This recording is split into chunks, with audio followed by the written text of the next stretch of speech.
আসসালামু আলাইকুম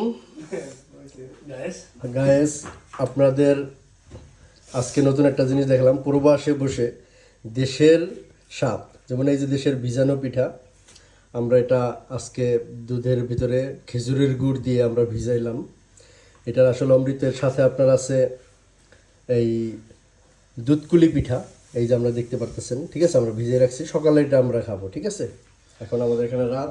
আর এই যে আছে তেলের পিঠা, যেটা আমরা এখন ভাপে দিছি, কারণ এটা ডিপ করে আসছে তো, এটা আবার ভিজাবো আমরা। এটা ভিজানোর জন্য আমরা এখানে আবার এই রাখছি, দুধ একটু উঠে রাখছি এখানে।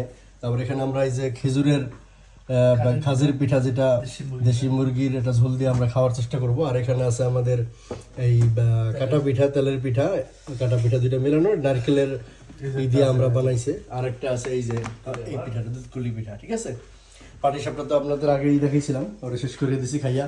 এই যে আমাদের আছে একটা স্পেশাল ভর্তা, যে ভর্তাটা আপনারা একবার খাইলে আপনি সবসময় এটারে মনে করবেন, এটা জিভে লেগে থাকার মতো।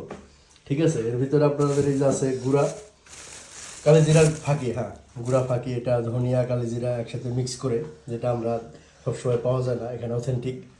আর এই যে দেশি একটা মুরগি, এটা দিয়ে আমরা ওই যে ভিজানো পিঠা, ওই যে শুকনা পিঠা যেটা চিতই পিঠা, ওটাতে খাবো।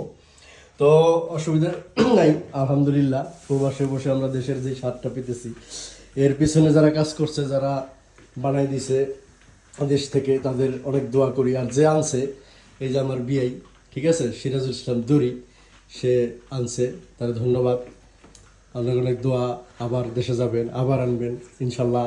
আপনার ঋণ শোধ করতে যাবে না, আপনার প্রতি কৃতজ্ঞতা রইল। আমিও আবার যখন আমরা যাবো সবাই, তখন আমরা আবু নিয়ে আসবো, সমস্যা নেই। যাক গায়েস, তো দেখলেন এই পর্যন্ত আমাদের চলতেছে, এখনো শেষ হয় নাই কার্যক্রম। এটা কি শেষ নেই? এটা ভিজানোটা আপনাদের দেখায় না, দেখলে আপনারা আবার না।